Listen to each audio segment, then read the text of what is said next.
नमस्कार। आज के इस एपिसोड में हमारे साथ हैं देश के जाने माने एस्ट्रोलॉजर आचार्य किशन माहेश्वरी जी। आचार्य जी, हमारे शो में आपका स्वागत है।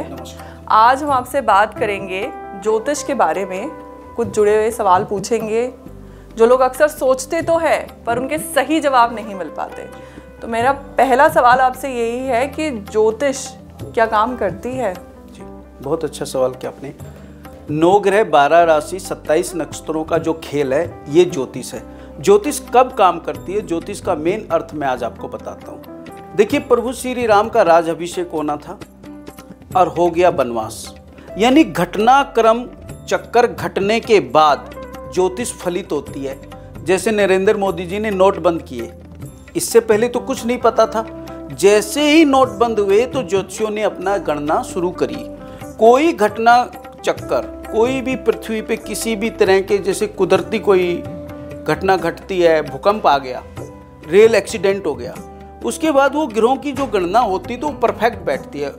ज्योतिष का मेन अर्थ है कि अगर कोई बंदा अपनी ओरिजिनल मेहनत कर रहा है, वो 100% सही है, उसके बाद उसके काम खराब हो रहे हैं, बंदा बहुत हैंडसम है, शादी के लायक है, कामयाब है, घर अपना है, काबिल है, तनख्वाह अच्छी है, फिर शादी नहीं हो रही, इसका मतलब ग्रह परेशान कर रहे हैं, तो वहाँ ज्योतिष काम करती है। आचार्य जी, कैसे पता चलेगा कि एस्ट्रोलॉजर सही है? हाँ, बहुत बढ़िया सवाल किया। आज के समय में जब भी किसी एस्ट्रोलॉजर के पास आप जाएं, जो एस्ट्रोलॉजर ज्योतिष अध्ययन करने के बाद वो अपनी कोई कहानी ना सुनाए। जैसे आजकल एक नया चलन चल रहा है, जैसी ड्रेस, जैसी गाड़ी में बंदा बैठ के आया, फिर उससे एड्रेस पूछा जाता है कहाँ से आए, वैसे ही उसको उपाय जो लिख देते हैं, ये गलत है। ज्योतिष का सबसे बढ़िया ज्योतिष की अगर किसी को अध्ययन करना है कि मैं सही एस्ट्रोलॉजर के पास गया हूँ, उसे कुंडली अध्ययन कराने के बाद अगर वो ये केवल ये कहता है कि आप गाय सेवा करें, चिट्टी सेवा करें, पक्षियों की सेवा करें, वर्ध आश्रम जाएं, अंध आश्रम जाएं, किसी गरीब आदमी के लिए कोई रेमेडी लिखता है, वो अपना कोई रोल नहीं लिखता है, यानी कि सारे काम खुद स्वयं ही कर रहा है। जाप भी मैं कर दूंगा, दान भी मैं ले लूँगा, अंगूठी भी मैं पहना दूंगा और आपको कहीं जाने की जरूरत नहीं, सारे काम मैं कर रहा हूँ, यानी कि वो फ्रॉड ज्योतिष है। वो ज्योतिष नहीं है, वो ये बिजनेस कर रहा है। अच्छा ज्योतिष होगा वो उसके धर्म से भटकाएगा नहीं। जैसे हमारे पास कोई सरदार भाई आया तो हम उसे गुरुद्वारा की रेमेडी लिखेंगे, कोई मुस्लिम भाई आया उसको हम मस्जिद की रेमेडी लिखेंगे, कोई हिंदू अपना सनातनी आया तो उसको मंदिर की रेमेडी बताएंगे, कोई जैन धर्म से आया तो जैन धर्म से संबंधित उसको उपाय बताएंगे। यानी हम धर्म से भटकाएं नहीं और उसके ही धर्म के अनुसार अगर कोई उपाय लिखते हैं तो इसका मतलब ज्योतिष बहुत अच्छा है। नजर लगने का ग्रहों से क्या कनेक्शन है? देखिए, नज़र किसी भी जातक की पत्रिका में चंद्रमा, बुध और केतु 3 ग्रह अगर कमजोर है तो रात चलता के नज़र लग जाती है। और इसमें विशेष केतु, अगर केतु 6 हाउस में बैठा है तो थोड़ा सा टोका और सामने वाले का सरदर्द शुरू, तो नज़र लगती है। नज़र उतारने का एक सुंदर सा उपाय है, नहाते समय आप याद करें कि जो हमें जानते हैं, जिनको हम जानते हैं या नहीं जानते हैं, उनकी कुदृष्टि इस जल के द्वारा, इस रॉन्ग एनर्जी को इस बॉडी के द्वारा, इस जल के द्वारा नाली से बाहर जाए। 7 दफ़ा ऐसा बोले। और ज़्यादा गंदी नज़र है तो थोड़ा पानी में नमक डाल के स्नान करें, तो उससे हमारी शरीर की रॉन्ग एनर्जी नीचे निकल जाती है। कर्ज लेने का ग्रहों से क्या संबंध है? कर्ज पत्रिका में किसी भी जातक का 6 हाउस का लॉर्ड अगर 4th हाउस से या 2nd हाउस से बना ले तो दादा कर्ज लेता है, पोता कर्ज उतारता है, यानी कि बहुत कर्जवान हो जाता है।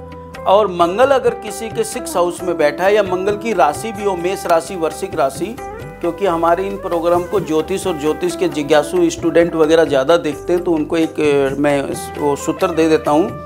किसी भी पत्रिका में 6 हाउस में मंगल है, उस जातक को ना तो कर्ज लेना चाहिए ना कर्ज देना चाहिए। ये फिर उतरता नहीं है, बहुत कठिन हो जाता है। तो इसका उतारने का भी मैं एक सरल सा उपाय बता देता हूँ। मंगल हमेशा ऋण दिलाता है, राहु हमेशा ऋण बढ़ाता है। अगर मंगल राहु का कोई संबंध है तो फिर समझ लीजिए उसने कितने बैंकों से लोन ले रखा, लास्ट में हो सकता है उसको भागना भी पड़ता है। मेरे पास कई पत्रिकाएं ऐसी आती हैं जिनमें हम योग देखते हैं, तो हमें पता होता है ये आदमी घर मकान दुकान इसका बिकने के कागार पे है। तो उसको मंगलवार के दिन विशेषकर हनुमान जी के मंदिर में जाके हनुमान जी को चमेली का चोला चढ़ाएं सिंदूर डाल करके, और उनको थोड़े से काले उड़द के दाने उसमें चमेली के तेल में भिगो के उनके सीधे पैर पे रखें और हनुमान जी से प्रार्थना करें कि मुझे ऋण से मुक्ति से दिलाएं, और शिवलिंग पे थोड़ा सा गुड़ डाल के पानी में ओम ऋण मुक्तेश्वर महादेव कहते वो जल चढ़ाना चाहिए। उससे उसको धीरे धीरे कर्जा उतरता है। घर खरीदते समय वास्तु पर क्या ध्यान देना चाहिए? एक ही वास्तु का विशेष, बाकी तो बहुत कुछ आजकल आ गया है। आजकल तो यहाँ तक आ गया कि घड़ी इस दिशा में लगाएं, घड़ी गोल रंग की लगाएं, घड़ी इधर इस कलर की लगाएं, ये तो सब फालतू की बकवास है। घर खरीदते समय एक चीज़ का विशेष ध्यान रखें, उसका जो ईशान कोना है उत्तर पूर्व जहाँ पे सूर्य निकलता है वो बिल्कुल साफ सुथरा रहे। वहाँ पे ना तो कोई किचन होनी चाहिए और ना ही टॉयलेट होनी चाहिए, और ना वहाँ रेड कलर होना चाहिए, वहाँ लाइट कलर ऑफ वाइट या वाइट कलर हो। ये वास्तु का सबसे फार्मूला सूत्र है, इससे बड़ा सूत्र कहीं भी नहीं है। बाकी बेडरूम कहीं बनाइए, अलमीरा कहीं रखिए, इतनी डिपली में नहीं जाइए। आज बड़ी मुश्किल से कोई 25 गज का फ्लैट खरीदता है और हम लोग कहें कि ये गलत है ये गलत है, तो वो बेचारा कहाँ जाएगा। केवल ईशान कोना उसका साफ सुथरा रहना चाहिए। प्राइवेट जॉब ना लगने के कौन से योग जिम्मेदार होते हैं? Only for Shani. Private job के लिए, प्राइवेट बिजनेस के लिए शनि सबसे जिम्मेवार ग्रह है। अगर किसी जातक का बार बार जॉब छूट रही है या बार बार उसको जॉब पे दिक्कत आ रही है या उसकी मनचाही जॉब नहीं मिल रही है, तो उसको शनि ग्रह को अध्ययन करना चाहिए। 8 शनिवार के व्रत करें खिचड़ी खा करके, केवल एक टाइम खिचड़ी खाएं और पीपल में जल चढ़ाएं, और काले उड़द 800 ग्राम पे थोड़ा सा सरसों तेल लगा के बहते जल में छोड़नी चाहिए, तो जॉब संबंधित जितनी समस्याएं उसकी खत्म हो जाएंगी। लव मैरिज के लिए कौन से ग्रह जिम्मेदार होते हैं?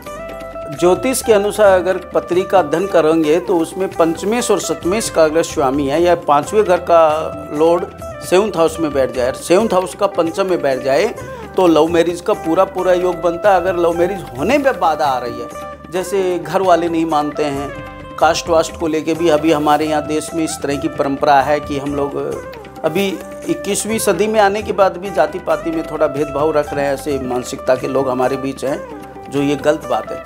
फिर भी मैं बता देता हूँ, अगर किसी की लव मैरिज नहीं हो रही है तो जो एक उपले की राख होती है, उसे अपनी क्षेत्रीय भाषा में कोई छाई बोलता है, कोई राख बोलता है, कोई कुछ बोलता है, उसको ले लें और उसको आटे की तरह गूंद लें और उस राख को किसी ज़मीन में जाके गाड़ें, ऊपर एक मखमली कपड़ा वाइट रंग का लगाएं और फिर मिट्टी से भर दें, तो 1 से 2 महीने में उसकी लव मैरिज फाइनल हो जाती है। ऐसा अनुभव है। जिनकी अरेंज मैरिज होती है उसके बाद भी नहीं चलती है, उसके लिए क्या करें? देखिए, अरेंज मैरिज अगर किसी भाई की नहीं चल रही है, कोई ऐसा होता है हमारे पास, तो ये सवाल आते रहते हैं कि हम तलाक की नौबत पे खड़े हैं या अंडरस्टैंडिंग हमारा ख़राब हो रहा है, विचारधारा नहीं मिल रही है, तो ऐसे जातक को अपनी मैरिज फिर दोबारी उसी बच्चे से कर लेनी चाहिए किसी मंदिर में जाके। सेकंड मैरिज, यानी सेकंड मैरिज का योग खत्म हो जाता है। अच्छा सा नक्षत्र और मुहूर्त किसी पंडित जी से सुझवा करके लक्ष्मी नारायण मंदिर या कृष्ण जी राधा जी के मंदिर जा करके वो 2 माला लेके आपस में माला पलटी करे, थोड़ा भगवान को साक्षी मान के सिंदूर दान कर दें, तो उनकी सेकंड मैरिज का योग खत्म हो जाता है और वो लाइफ थोड़ा अच्छा जीने लगते हैं। अगर शादी में रुकावट हो तो कौन से पॉइंट्स पर ध्यान देना चाहिए? देखिए, ज्योतिष के अनुसार किसी भी जातक का 7th हाउस का लॉर्ड 6, 8, 12 से संबंध बनाता है तो आयु से 7 से 8 साल बाद शादी होती है, और कईयों का लगने सेकंड में चला जाए और 6ठा भाव या 7वां भाव भी सेकंड में चला जाए तो विवाह बाधा योग क्या, वो कमारा योग होता है। जैसे कि उदाहरण के तौर पे सब लोग कहते हैं कि सलमान खान कल शादी कर ले, वो तो 1 मिनट में शादी कर ले। मैं कहता हूँ 60 साल का कैसे हो गया, क्यों नहीं शादी कर ले? शादी का योग नहीं है, असली कहानी शादी का योग होना चाहिए, तब शादी होती है।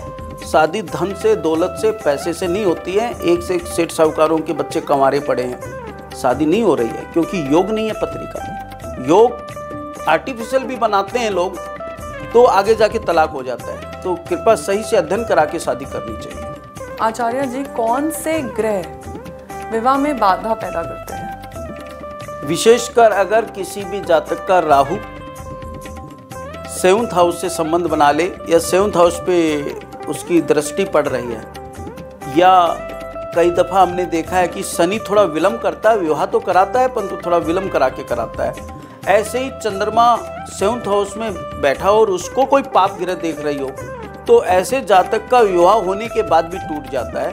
तो बहुत अध्ययन करा करके कुंडली को फिर शादी करें। कुंभ विवाह क्या होता है और इसका प्रोसेस क्या होता है? कुंभ विवाह को अपनी क्षेत्रीय भाषा में घट विवाह भी कहते हैं, कुंभ विवाह भी कहते हैं। ये ऐसा होता है जितने मंगली बच्चे होते हैं या जिनकी कुंडली में ये इस तरह का योग होता है विलम्ब वाला या तलाक वाला, वो एक्सप्लोजर अच्छे से अध्ययन कर लेता है कि मैरिज का सुख नहीं है, तो उनको हम लोग कुंभ विवाह कराते हैं। कुंभ विवाह होता है रुद्र अभिषेक शिव जी पार्वती जी का गठजोड़ा बना के मंगला गौरी का पूजन करा करके उसके बाद जो है शिव पार्वती जी को श्रृंगार करके पार्वती जी से लड़की सुहागदान मांगे कि माँ मुझे सुहागदान दे।